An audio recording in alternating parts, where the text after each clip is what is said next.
I'm going to read is Scribbleville by Peter Hallwitz, and it asks us to consider what it means to belong.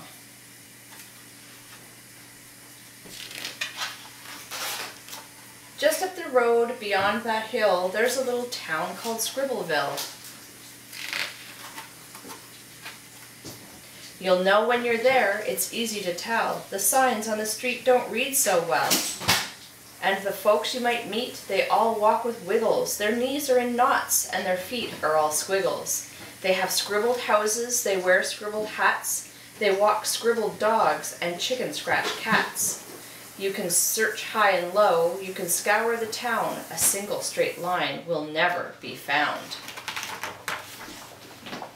Until the day a stranger came, and Scribbleville was never the same. He drove a straight big truck through the middle of town, long thick lines with wheels big and round. It was tough to tell, he passed so quick, but the man in the truck looked straight as a stick. He parked his truck and began to unload near a scribbly tree on a scribbly road. He built a house, it was perfectly straight, with a tall pointed roof and white picket gate.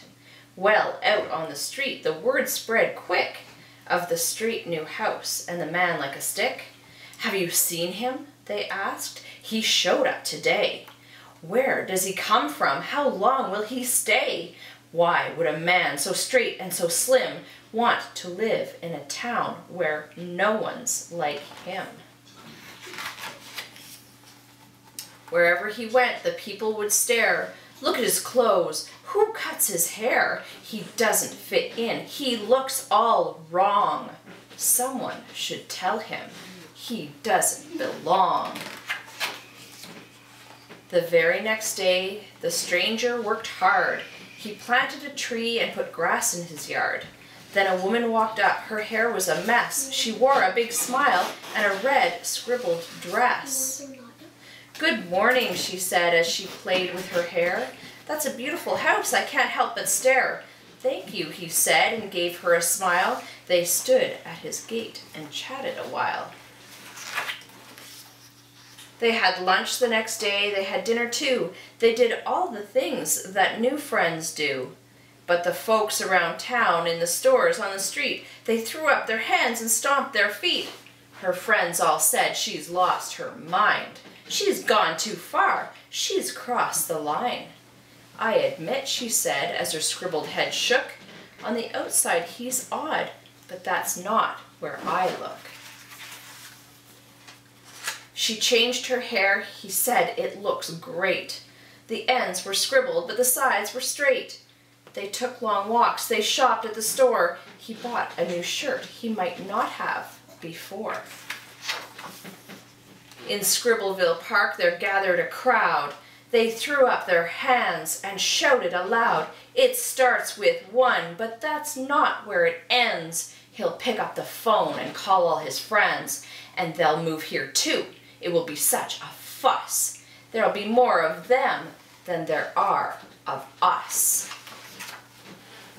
That night a kid sat down at his table and drew from his mind some things he was able. A scribbled tree, a chicken scratch cat.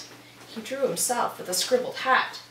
But then he drew something totally new, a drawing that no one in town would do. He drew a house and a picket gate, some of it scribbled and some of it straight.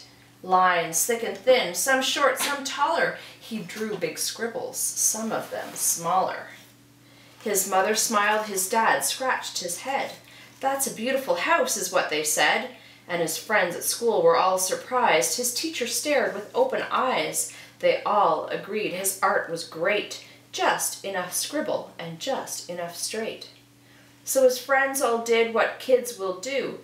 They drew straight lines and scribbles too. In every house a few days later, on every scribbled refrigerator, every mom and dad there was did what every parent does. And then one day, you might guess why, a teacher wore a straight new tie. At first it seemed strange, 'cause the change was so new. But then a few kids wore straight lines too. And before too long, no one was staring. The lines looked good with what they were wearing. It's tough to say, to pick one day. Things never change overnight. But before too long, what once felt wrong started to feel a bit right. An old restaurant put up a straight new sign. Business was good. There was always a line. Time went by. Things changed a lot. New folks moved in. Some scribbled, some not. The town didn't look like it once did before, and the stranger wasn't so strange anymore. He married that woman in the red scribbled dress. Her gown was gorgeous. Her hair was a mess. They built a new house with a white picket gate. The shrubs were scribbled, but the grass was straight.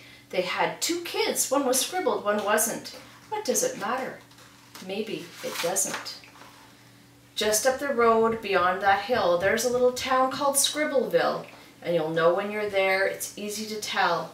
Whoever you are, you'll fit in well.